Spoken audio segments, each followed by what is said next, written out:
Hello दोस्तों, आज की हमारी कहानी है अपनी रूप रंग या गुण पर घमंड ना करें। एक समय की बात है, एक बार दांत और जीभ में भयंकर युद्ध छिड़ गया।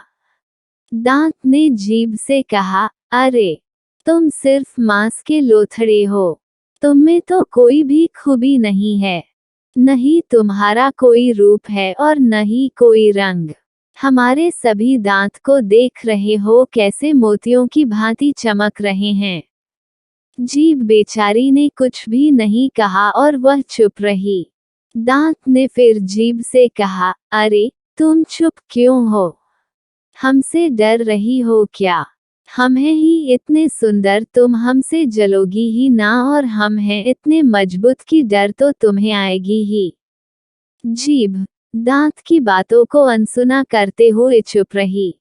दिन बीतते गए, समय अपनी रफ्तार के साथ आगे बढ़ता गया और देखते ही देखते कई माह और वर्ष बीत गए। अब उम्र ढलने के साथ साथ धीरे धीरे करके एक एक दांत गिरते गए, लेकिन होना क्या था, जीभ वही ज्यों की त्यों बनी रही। अब कुछ बचे हुए दांत जब गिरने को हुए, तब जीभ ने दांत से कहा, भैया बहुत दिन पहले आपने मुझसे कुछ कहा था, आज उन सब का उत्तर दे रही हूँ। इंसान के मुंह में आप सब दांत मुझसे बहुत बाद में आए हैं। मैं तो जन्म के साथ ही पैदा हुई हूँ। अब आयु में भी तुम मुझसे छोटे हो, लेकिन छोटे होने के बावजूद भी एक एक करके तुम सब मुझसे पहले विदा हो रहे हो। इसका कारण पता है? दांत ने जीभ से अब विनम्र भाव से बोला, दीदी अब तक तो नहीं समझते थे, पर अब बात समझ में आ गई। तुम कोमल और मुलायम हो और हम कठोर हैं। कठोर होने का दंड ही हमें मिला है। मित्रों, आप सब भी कोमल बनिए।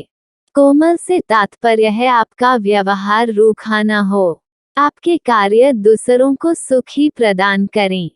जो इंसान जीभ के समान कोमल होता है, जिसकी वाणी मीठी होती है और जिसका व्यवहार कोमल तथा मिलनसार होता है, उसे सभी पसंद करते हैं और उसे कभी भी कोई छोड़ना नहीं चाहता।